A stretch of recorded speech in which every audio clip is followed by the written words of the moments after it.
BHK independent house spot payment option లో కేవలం 25 లక్షలు మాత్రమే, అది కూడా 183 గజాల భూమిలో. నమస్తే, welcome to Suman TV, India's largest digital media network. నేను మీ సీతారామరాజు. గోదావరి జిల్లాలంటేనే ప్రకృతి సోయగాలకు పుట్టినీళ్ళు.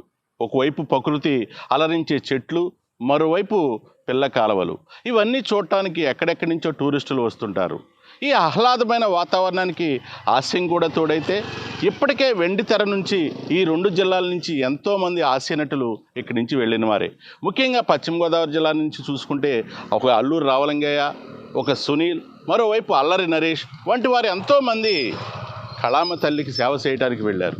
అయితే బుల్లితెర నుంచి కూడా చాలామంది వెళ్ళారు.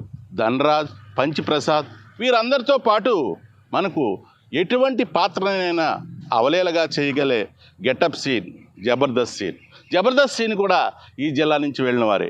ఆకివీడి మండలం సిద్ధాపురం గ్రామం కాళింగు గుడానికి చెందిన ఈ జబర్దస్త్ సీన్ మనం ఇప్పుడు ఆయన ఊర్లోనే ఉన్నాం. ఆయన హోమ్ టూర్ చేయబోతున్నాం. అసలు ఈయన ఇక్కడ పెరిగిన వాతావరణం ఏంటి, ఎంతవరకు చదువుకున్నారు, ఆయన హోమ్లో ఎవరెవరు ఉంటారు, ఈ విశేషాలన్నీ కూడా మీకు తెలియచెప్పే పని ఈరోజు నేను తీసుకుంటాను. మీరు కూడా నాతో ఫాలో అవ్వండి.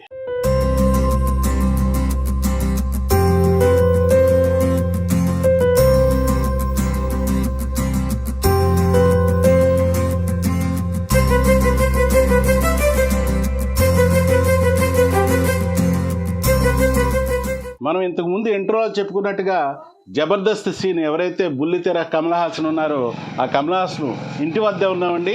ఇదే ఆయన ఇల్లు.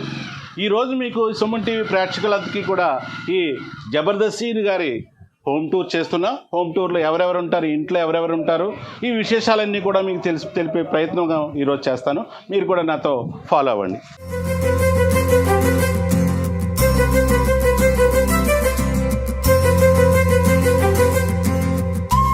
మనం జబర్దస్త్ సీన్ గారి ఇంటికి వచ్చాం. ఇప్పుడు వాళ్ళ ఫాదర్ ఉన్నారు. హాయ్ సార్, నమస్కారం. బాగున్నారా? ఆరోగ్యం అది ఎలా ఉంటున్నదండి? తిరుగుతున్నది కాబట్టి ఇంకా అలాగే ఉంటుందండి. అయితే మనకి ఇక్కడ ఈరోజు మనం వచ్చాం. ఈ ఇంట్లో జబర్దస్త్ సీన్ గారి ఇంట్లో వాళ్ళ ఫాదర్ మదర్ కూడా ఉంటారు. ఇక్కడే ఈ ప్రాంతంలో నడియాడిన ప్రాంతం. ఆకివీటిలో చదువుకున్నారు, అలాగే ఇక్కడ కూడా చదువుకున్నారు. చిన్నప్పుడు ఎంతో యాక్టివ్గా ఉండేవారు. ఎలా ఉండేవారు అంటే ఆయనతో పాటు ఆయన బ్రదర్ ప్రయాణం కూడా ఇద్దరిది ఒకేసారి సాగింది. ఆయన బ్రదర్ కూడా మన ముందు ఉన్నారు. నమస్కారం అండి. మీ పేరు సార్? అప్పన్న గారు. మనకి ఇప్పుడు వాళ్ళు మదర్ కూడా ఉన్నారు. నమస్కారం అమ్మా, ఎలా ఉన్నారు? ఆరోగ్యం బాగుంటున్నదండి? ఇంకా అంతేలేండి, వయసు పెరిగి కొద్ది కొద్దిగా జాగ్రత్తగా ఉండాలి మనం.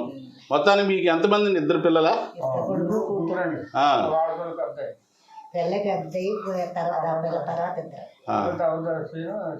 చిన్నాయన శ్రీని చిన్నాయనండి.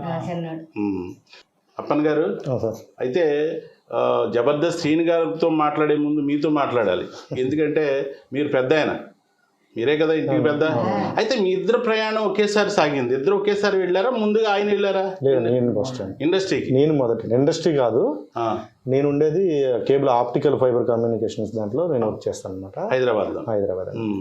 అయితే ఈ సినిమా రంగం పైన లేకపోతే బుల్లితెర మీద మీకు వెళ్ళలేదా? ఏం లేదు, నేను ప్రస్తుతానికి వాయు మీడియాలో చేస్తున్నానండి. సో అందులో మన టెక్నికల్ అంటే కమ్యూనికేషన్ అనమాట, ఎంఎస్ఓ. ఓహో, ఈ కేబుల్ ఆపరేటింగ్ అందరూ టెక్నికల్ మేనేజర్. ప్రవీణ్ గారు నుండి ఆయన దగ్గర నేను జాయిన్ అయ్యాను అనమాట. తర్వాత తమ్ముడు వచ్చాడు. అయితే తమ్ముడు ఇక్కడ కూడా యాక్టివ్గా ఉండేవారు, చిన్నప్పటి నుంచి యాక్టివ్ అయ్యింది. మీరు కూడా ఉండేవారు కదా, ఇద్దరు కలిసే తిరిగేవారు. ఇక్కడ కూడా SFAలో పనిచేశారు. తమ్ముడు చేసేవాడండి. నేను వెళ్ళిపోయాను. నేను వెళ్ళి ఆల్మోస్ట్ 20 years అయిపోయింది హైదరాబాద్ వెళ్ళిపోయి. అయితే ఈ ప్రయాణం కూడా సాఫీగా అయితే సాగినట్టు లేదండి? అక్కడికి వెళ్ళిన తర్వాత సాఫీగా ఎప్పుడు లేదండి. అంటే ఎప్పుడు కూడా మాకు ఏ లోటు లేకుండానే పెంచారు. కానీ వీళ్ళు కష్టం చూడలేక ఎందుకు ఇంత కష్టపడుతున్నారని చెప్పేసి మనం కూడా ఏదైనా చేసుకుందామని చెప్పే ఉద్దేశంతోనే మేము వెళ్ళిపోయాం అనమాట. సో దాని తర్వాత తమ్ముడు అక్కడ జాయిన్ అవ్వడం జరిగింది మా దగ్గర. తను అలాగా మెల్లగా చిన్న వర్క్స్ చేసుకుంటూ సర్కిల్ పెంచుకొని మెల్లగా అందులో జాయిన్ అవ్వడం జరిగింది. జాయిన్ అయ్యారు.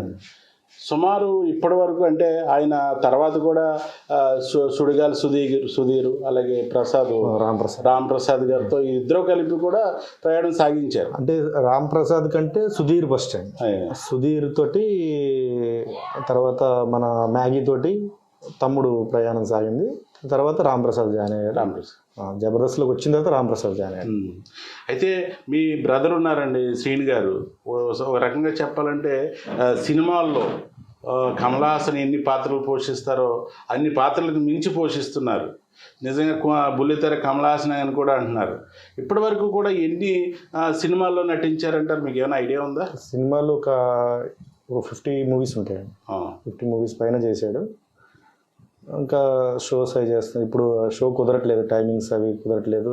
ఎక్కడో దగ్గర మళ్ళీ రిమార్క్ వస్తుందని అన్నీ అడ్జస్ట్ చేయలేక మెల్లగా మూవీస్ మీద ఫోకస్ పెట్టారు. ఇందులో ముఖ్యంగా చెప్పాలంటే ఈ చిరంజీవి గారితో ఖైదీ నెంబర్ 150లో కూడా ఆయన పాత్ర చాలా బాగుంటుంది. అది నిజంగా ఫస్ట్ నుంచి చిన్నప్పటి నుంచి చిరంజీవి అభిమానం, చాలా పెద్ద అభిమానం అండి.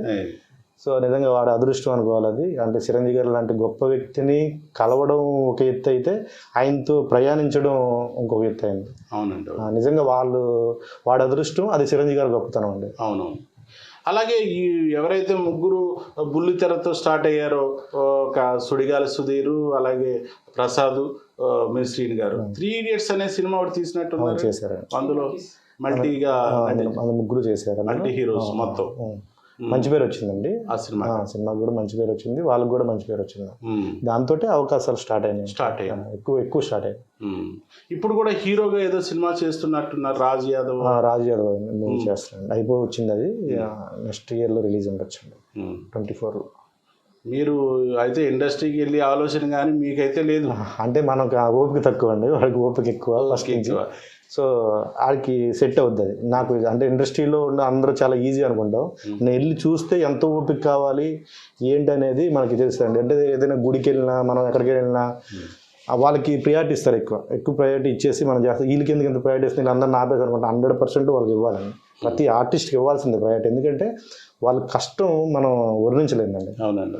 వాళ్ళ లైట్స్లో కానీ, వాళ్ళ స్టాండింగ్ అలా చేసుకుంటూ చాలా సార్లు చేస్తారు. మనం సినిమా చూసేసి చాలా తేలిగ్గా అప్పుడే సీన్ అయిపోయింది చాలా కష్టం అండి అది. నిజంగా వ్యవసాయం పని కంటే చాలా కష్టం అది. ఈయన శ్రీను గారు ఫస్ట్ లో వ్యవసాయం అన్ని చేశాడండి.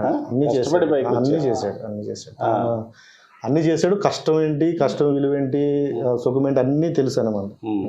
ఎవరిని ఎలా చూడాలి, ఎవరిని ఎలా ఏంటి అన్నది అన్నీ తెలుసు. అయితే ప్రస్తుతం అయితే ఆయన సెటిల్డ్ అయ్యి ఇంచుమించు అవకాశాలు బాగా ఎక్కువగా ఉన్నాయి. మనకి ఒక రకంగా చెప్పాలంటే గోదావరి జిల్లాలో కూడా డైరెక్టర్లు, నిర్మాతలు ఎక్కువ అండి. వీళ్ళు ప్రోత్సాహం ఎలా ఉందంటారు శ్రీను గారు? అందరూ ప్రోత్సహించబట్టే కదన్నా ఆ స్థాయిలో ఉన్నాడు. ఎవరు కూడా అంటే ఇండస్ట్రీలో వీళ్ళు తొక్కేస్తారని అంటారు, కానీ అది నా దృష్టిలో అవాస్తవం అండి. అది టాలెంట్ ఉన్న వాళ్ళని ఎవరినైనా సరే ఆదరిస్తారు, ప్రజలు కూడా వాళ్ళని ఆస్వాదిస్తారు. ప్రతి సంక్రాంతికి వస్తారండి ఇక్కడికి. అంటే ఊరంటే చాలా ఇష్టం అండి తనకి. ఫస్ట్ ఎన్ని షోలు ఉన్నా ఏమున్నా సరే సంక్రాంతికి మాత్రం అన్ని క్యాన్సిల్ చేసుకుంటాడు అన్నమాట. డబ్బులు ఇస్తామని అక్కడ రమ్మన్నా సరే ఎక్కడికి వెళ్ళాడు. బయట కంట్రీస్లో కూడా సంక్రాంతి ఈవెంట్స్ జరుగుతుంటాయి, అక్కడ కూడా రమ్మంటారు. కానీ నాకు ఈవెంట్ ఉంటుందని ఊర్లో చేస్తారన్నమాట. నేను కుర్రోళ్ళందరూ కలిసి ఊర్లో ఒక యూనిట్గా ఏర్పడి చేస్తారన్నమాట. ఇక్కడ ఊర్లో వాళ్ళు దానికి వస్తాడనమాట కంపల్సరీ. ఆ 3 రోజులు ఇక్కడే ఉంటాడు అన్నమాట.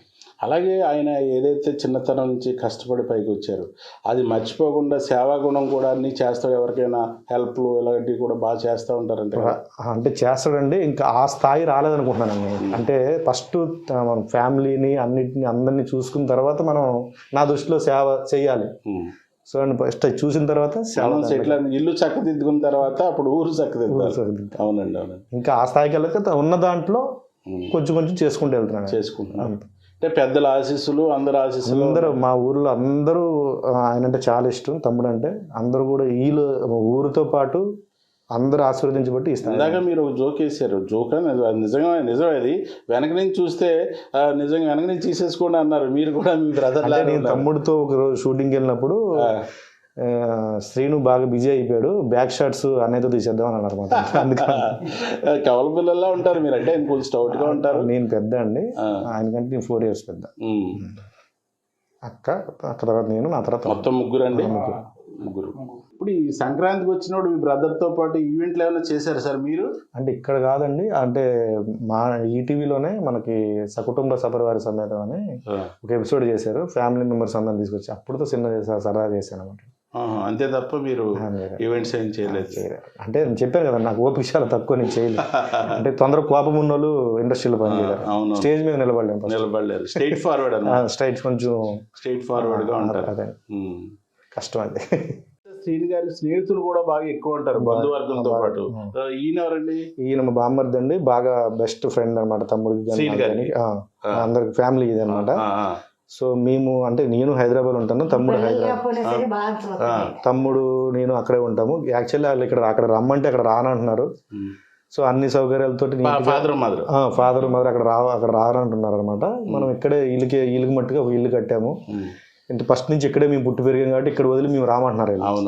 సో వాళ్ళ కోసం, వాళ్ళ సంతృప్తి కోసం ఇక్కడ ఇల్లు చేసి ఇల్లు ఇక్కడ పెట్టడం జరిగింది. ఏ చిన్న సహాయం కానీ ఏదైనా మాకు అర్జెంట్గా ఏమైనా కావాలన్నా సరే ఆయనే చూస్తాడు. ఆయన వచ్చి ఎలా ఉన్నారు ఏంటనేది మాకు ఎప్పటికప్పుడు అప్డేట్ ఇస్తుంటాడు. మీ పేరండి? శివకృష్ణ గారు.